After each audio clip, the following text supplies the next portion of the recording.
Good morning, everybody. It's your girl, Miracle Sims, and you're listening to God, Sex, and Love, your daily dose of inspiration and juice. It is April the 8th, 2023, and today the topic is foreshadowing. Happy Saturday, y'all. Happy Saturday. I hope that you all had a great, good Friday. Mine was just fine. um, I pretty much accomplished everything I had set out to do yesterday. I was in my own little rehearsal for the piece that I will be performing on Sunday. And I feel pretty good. I feel pretty good about um everything and whatnot. My costume came in. So that was a blessing as well to have that on time. And I guess I did a dress rehearsal, as you would say. And outside of that, I just was kind of rehearsing and resting, and I guess filling up in regards to, some spiritual content here and there and whatnot. And that's pretty much it. That's pretty much what my Good Friday entailed. Y'all know that episode of the GSL talk show came out last night. So if you haven't seen it, you guys can see it at godsexandlove.com. It should be our featured video. Shout out to Miss Star for visiting us last night on the show. She's an amazing, just bubbly personality, and yeah, she just exudes joy. And so, if you need a little bit of that, y'all, I hope y'all go and check out that episode and get you some. Because like I said, she is the inspiration, or I don't know if it was just her words, whatever the case is, something inspired me to tap into this my mantra of the year, or phrase of the year, or whatever you want to say, is abundance 2023, and she was partially the inspiration for that. So I feel like there's much more to come with Miss Amber Star, and we're gonna see what the Lord do. So I'll be honest with y'all, this morning, I woke up to the sound of my alarm. I had so it was interesting. I know my mom's gonna be like, I finally tested out a few of her suggestions when it comes to home remedies. Anytime I'm sick, she starts talking about onion tea, y'all. And it's a simple recipe or whatnot. Now, I didn't drink the onion tea, so sorry, Mama, I didn't tap into that one yet. But I did do the whole put a piece of onion in your sock thing. And hey, man, I'm feeling pretty good. Y'all don't hear no coughing at the moment. So, hey, there might be something to this onion like they be talking about. It's funny because a friend of mine sent me a video yesterday. Y'all know him, Ranye. He'll be sending me random stuff. But anyway, he sent me this video, and apparently there's this woman or whatever that swears by just putting onion around your house when you're sick. It says it purifies the air and all that. So I did both. I put some onion in my room, and I put some under my feet. And hey, so shout out to Mama, shout out to Ranye for that little bit of confirmation as well. And like I said, I hadn't got into the tea. I've still been doing my regular tea, but there might be something to these onions after all, y'all. So just saying, just throwing that out there. So so I woke up to the sound of my alarm this morning, and I listened to the prayer meditation, and at some point I just started to reflect on like all the warnings and prophecies and things that the Bible have to say. And then also specifically like the things that Jesus told his disciples. It's like he warned them repeatedly about what was to come. And for whatever reason, they probably didn't get it in those moments. Now, when we're reading, it seems pretty plain and simple and clear, that he's saying that he's going to die. And, and come back in 3 days. Like, he's saying it over and over and over again to his disciples. But again, they may not have fully understood what he was saying in those moments. And I mean, we're just like that today, right? We can get all the warnings and different types of things, but it's like we don't see whatever it is until the thing is done. They were like, oh yeah, I did get a warning about this or that, And so, I mean, I think that is ultimately my inspiration today, just to kind of reflect on forewarnings or foreshadowing and things of that nature. So yeah, I did look up the definition of forewarning, and it was simple. But I also looked up this definition of foreshadowing, and it was a little bit more intricate than forewarning. So I decided to write that one down. And then I found again, one of those little questions at the bottom was like, what's the real definition of forewarning, or something along those lines, it said this morning. And I just kind of wrote that down as a secondary definition as well. So this is what foreshadow has to say. It says, be a warning or indication of a future event. And then the secondary definition says, a narrative device in which suggestions or warnings about events to come are dropped or planted. So again, the Bible has to say a lot about, things that are to come. The whole Old Testament is pretty much pointing at Jesus. And then, Jesus in the New Testament and everything like that pretty much points at the things to come in the end times and beyond, right? And so now the interesting thing is, like, as I was like looking up different things and I read different articles, and of course I went to gotquestions.org, which I still have not made a little thingy for to tell y'all or show y'all that. Let me try to do it now. Gotquestions.org.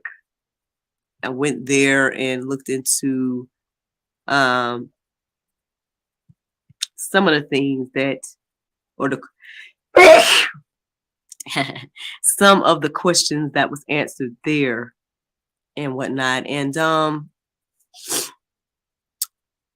overall, y'all, everything was good, but I was noticing that I was starting to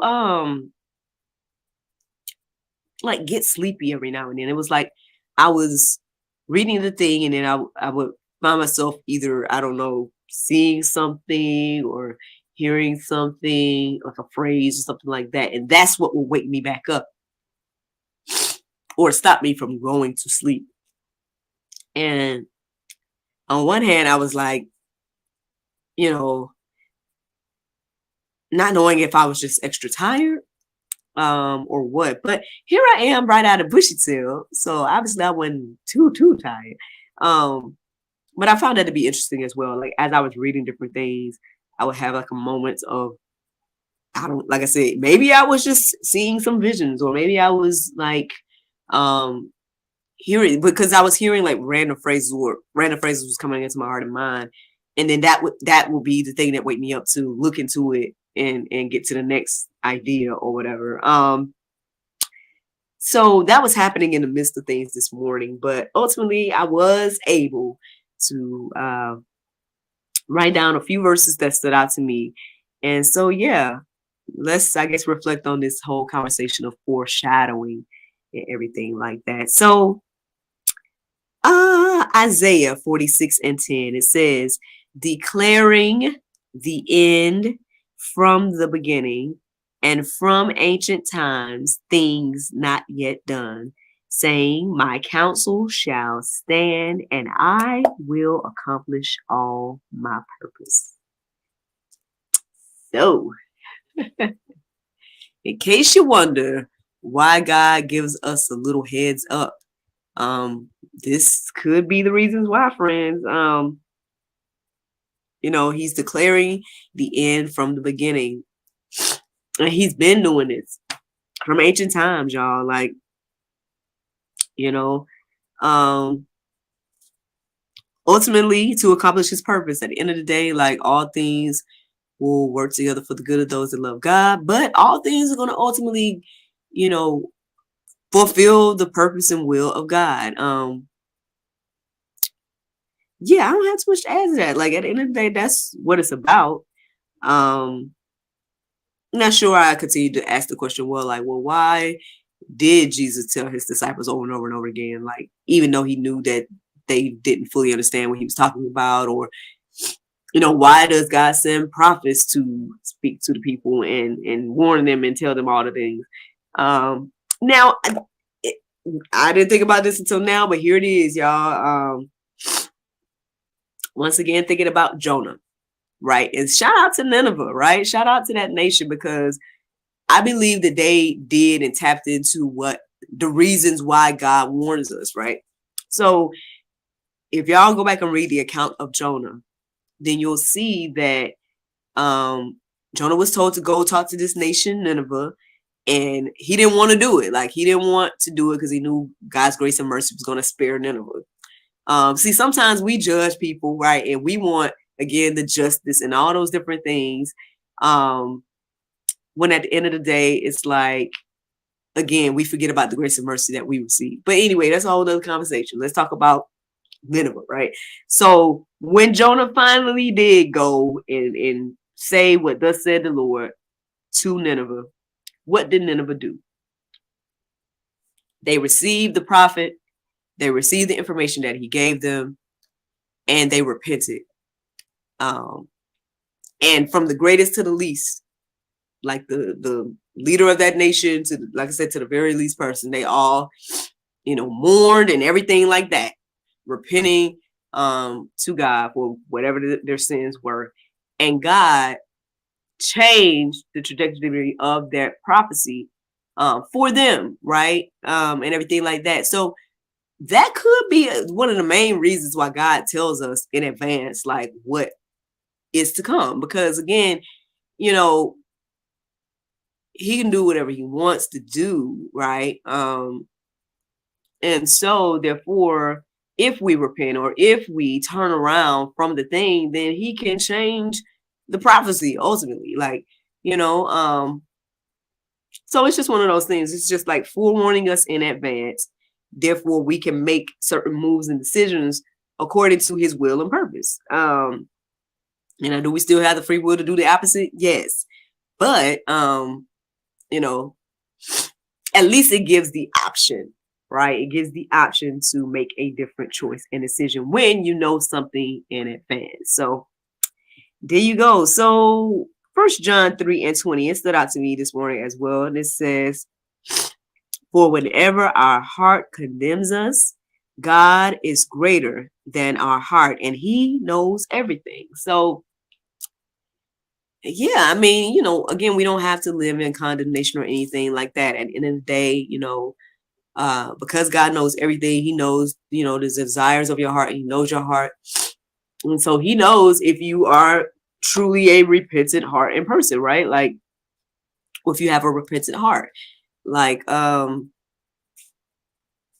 don't know, like, there's nothing else that I have to personally say about that. I mean, I don't know, like I said, it just really stood out to me to share this morning. So hopefully that will encourage you to know that, okay, God loves me enough to forewarn me about whatever it may be, my transgressions, what it might lead to, whatever the case is. And he knows me and my heart at the end of the day. So again, if I come to him in repentance, truly, seeking his grace and mercy, and wanting to turn around and wanting the true desire and have a true desire to do that, then he will honor that. That's what I believe I'm receiving today. So here's another reason why God may be forewarning us, right? Foreshadowing different things, again, throughout biblical history as well as now. John 18:19. It says, I am telling you this now before it takes place, that when it does take place, you may believe that I am he. Like, so it's very interesting. This something happened yesterday. I didn't tell y'all. Actually, it might have happened after the juice. So I think I did, go back to sleep briefly after I did the juice. And I had a dream. There was a couple of individuals in the dream. And I noticed one of the ladies that was in my dream, in the dream, she had a guitar. And I looked it all up and stuff like that. I don't remember everything, so I could tell y'all in this moment, but I have it all in my notes or whatever, what I guess the dream could mean in regards to interpretation or whatnot. But I found it to be interesting because this lady that was in my dream, all of a sudden she came across my feed on social media yesterday. And it turned out to be her anniversary. So that was one thing, and that was like very interesting. Then on top of that, one of the things that happened in the dream is that she was like, she had a guitar and she was trying to hide. And I don't know about all. I know what those things represent in regards to what I looked up. But anyway, I'm just sharing in this moment that she had a guitar. And then ultimately, I'm looking at photos of her wedding and her husband is holding a guitar. So I'm like, not really knowing, like, again, what my dream or whatnot had to do with her in particular. And again, I think I have some understanding and some interpretations of, what I was receiving yesterday. But I just found it very ironic and interesting that after this dream, here I am seeing more information about her and seeing certain things that was in my dream yesterday on social media regarding her and her husband and different things like that. And so I'm just saying, I don't know if that just happened for me to share it in this moment to talk about foreshadowing, but sometimes things are like that. Sometimes you might get a dream. Sometimes you might get a vision or whatever the case is. And then God will confirm it by showing you something later on. So it's just something to think about. Something to think about. At the end of the day, again, this verse is very clear to say that, he tells us these things, what's going to take place, so that when it does take place, we may believe. So ultimately, that's the juice this morning. Y'all can, fit that into your life however you may need to, or however you see fit. Maybe you guys can also reflect on the biblical people and all the things that they were forewarned and foreshadowed and all that about. Or, we can think about today's times and things like that, different things that God may be trying to warn us about and reveal to us in this current season. But ultimately, let's just remember that all the things are to accomplish His will, His purpose, His glory. And that's the juice. That is the juice. Now, the Bible verse of today is Psalm 16, 9 and 10. It says, therefore, my heart is glad and my heart rejoiceth. My flesh also shall rest in hope, for thou wilt not leave my soul in hell. Neither wilt thou suffer thine Holy One to see corruption. Friends, I hope you all enjoy this juice this morning. Thank you so much for listening to God, Sex, and Love. Your daily dose of inspiration, the juice. I pray you guys can go forth and have a wonderful day. And I look forward to talking to you all on Monday, if the Lord's will. And I hope that you all have a wonderful Resurrection Day tomorrow and a great, great weekend. Bye-bye. And there you go, Facebook, YouTube, Rumble, anybody listening to the sound of my voice. I hope that you all are encouraged and inspired. Thank you so much for listening, watching, subscribing, sharing, all those wonderful things. And yeah. Like I said, I am feeling much better. I know I'm still coughing a smidge, runny nose, sneezing a little bit. But like I said, there might be something to these onions after all, y'all. So hey, by all means, get you some onion tea, put you some onions in your socks, put you some onions around your house, whatever you need to do, y'all. In this season with these toxic whatever is in the air and whatnot. Let it pull out the toxins out of the air in your body and everything like that. But today, y'all, the church is supposed to be having an additional service today, as well as some Easter festivities and whatnot. And we have the intention to go. So we'll see what the Lord do. But we do have the intention to go and take our little guy and all that today, if the Lord's will. And tomorrow, like I said, Sunday. Your girl will be technically doing 3 shows, 3 one-woman shows, if you want to look at them like that.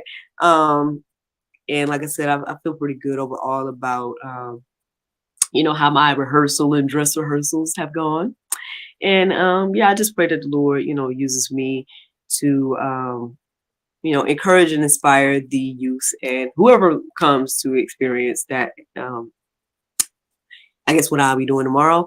If I can try to record it, I might try to, but we'll see what the Lord do. That's all that's going on this weekend. So I guess I'll let y'all know if that actually happens and all that on Monday, if the Lord's will. But regardless, I hope you got that. All of you, again, have a wonderful weekend, and that, however you decide to celebrate Resurrection Day, don't forget to, acknowledge what Jesus did for all of us, and, just take some time to reflect on the magnitude of that. And y'all have a great Saturday and great weekend overall. And like I said, I look forward to talking to y'all on Monday if the Lord's will. Bye. Oh, goodness gracious. There we go. Oh.